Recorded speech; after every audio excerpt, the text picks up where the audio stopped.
Alhamdulillah, alhamdulillahillazi ja'ala al-muharram ibtida'il amma as-sa'id wa afada ala ibadihi al-na'am wal fadl al-madid wa arsyadana bihidayatihi lil manhaj syadid. Ashhadu an la ilaha illallah wahdahu la syarika lah al-aliyyul hamid wa ashhadu anna sayyidana wa nabiyyana Muhammad abduhu wa rasuluhu da'i ila tariqis syadid.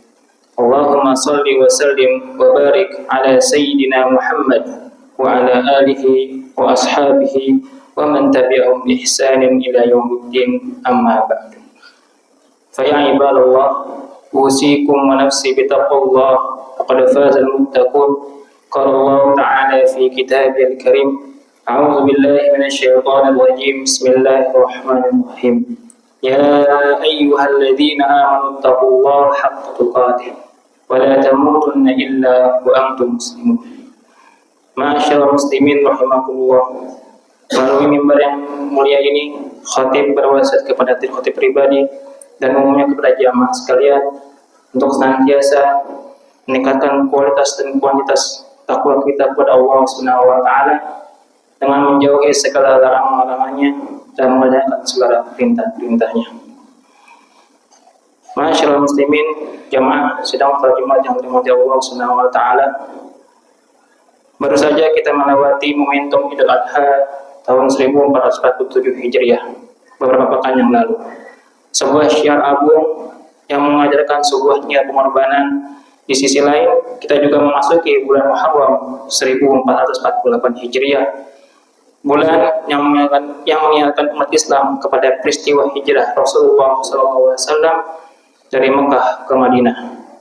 Kedua peristiwa agung ini sesungguhnya memiliki hubungan yang erat, yaitu tidak ada hijrah menuju kebaikan tanpa pengorbanan, dan setiap pengorbanan yang benar akan mengantarkan seseorang kepada derajat yang lebih baik di sisi Allah Subhanahu wa taala.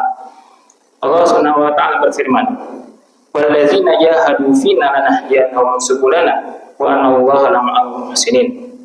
Dan orang-orang yang berjihad berusaha dengan sungguh-sungguh untuk mencari keridhaan kami, benar-benar akan kami tunjukkan kepada mereka jalan-jalan kami, dan sesungguhnya Allah benar-benar beserta orang-orang yang berbuat baik. Quran Surah Al-Ankabut ayat 69.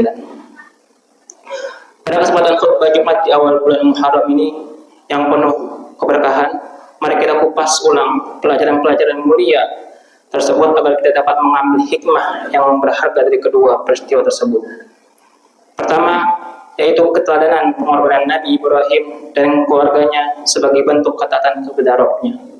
Allah Subhanahu wa taala mengabadikan kisah pengorbanan Nabi Ibrahim dan Nabi Ismail salam dalam firman-Nya, "Falamma balagha ma'as sa'ya qala ya bunayya inni ara fil manami anni asbahuka fanzur madza tara."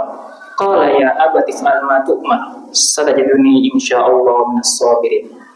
Maka ketika anak itu sampai pada umur sanggup berusaha bersamanya, Ibrahim berkata, "Wahai anakku, sesungguhnya aku melihat dalam mimpi bahwa aku menyembelihmu. Maka pikirkanlah bagaimana pendapatmu."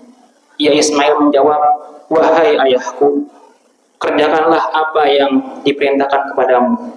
Insya Allah engkau akan mendapatiku termasuk orang-orang yang sabar." Quran Surah As-Saffat ayat 102. Ayat ini merekam percakapan antara Nabi Ibrahim alaihissalam dan anaknya Ismail alaihissalam, yang mana Ismail kecil adalah seorang anak yang sudah sangat aman didambakan oleh Ibrahim selama lebih dari 80 tahun. Nabi Ibrahim rela mengorbankan sesuatu yang sangat dicintainya demi mentaati dan menjalankan perintah Allah Subhanahu wa taala. Pengorbanan yang dilakukan oleh Nabi Allah Ibrahim alaihissalam itu bukan kehilangan sang anak, tetapi jalan menuju kemuliaan. Allah menggantinya dengan pujian sepanjang zaman dan menjadikannya sebagai imam bagi umat manusia. Allah berfirman, "Wa idh batala Ibrahim rabbuhu bikalimatin fa'atammahun. Qala inni ja'iluka lin-nasi imama.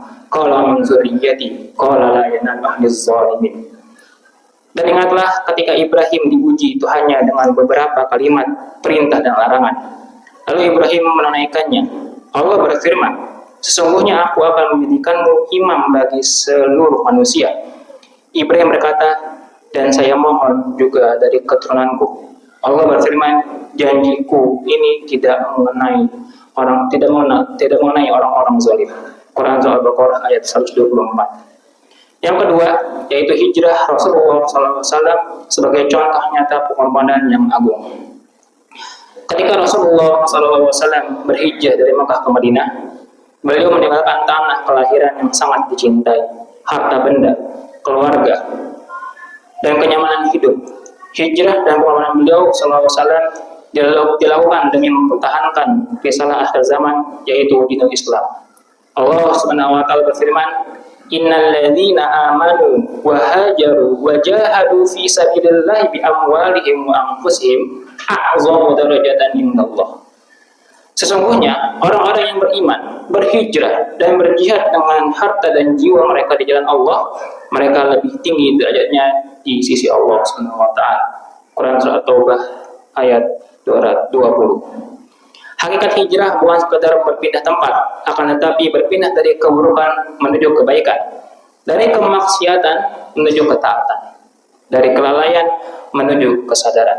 Rasulullah SAW bersabda, wal muhajiru man hajara man Allahu anhu.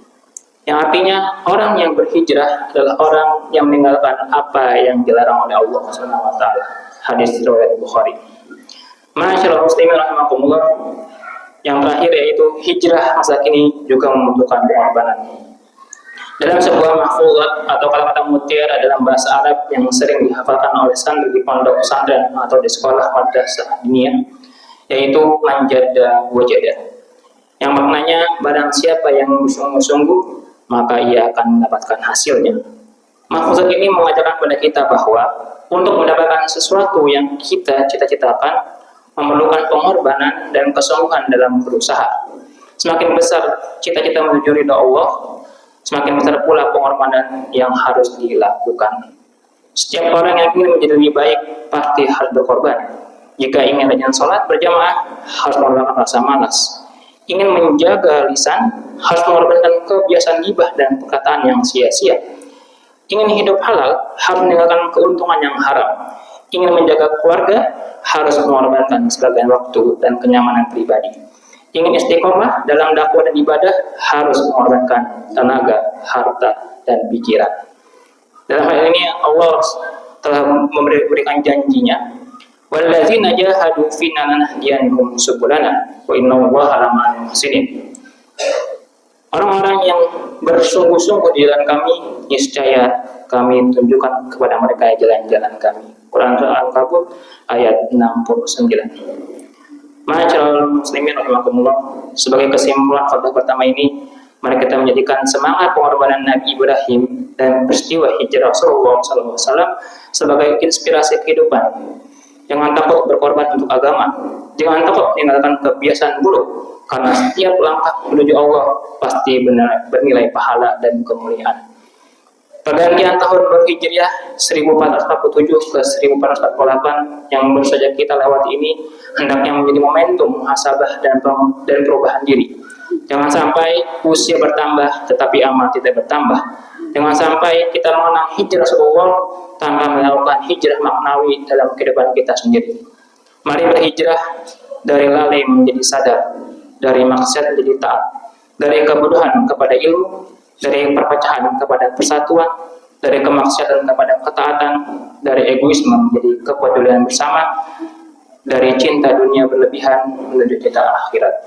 Allah Subhanahu wa taala berfirman, "Fafirru ila Allah."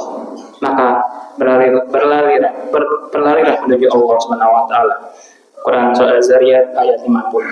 Semoga Allah Subhanahu wa taala menjadikan kita hamba-hamba yang mampu berkorban di jalannya, istiqomah dalam hijrah menuju kebaikan dan memperoleh husnul khatimah.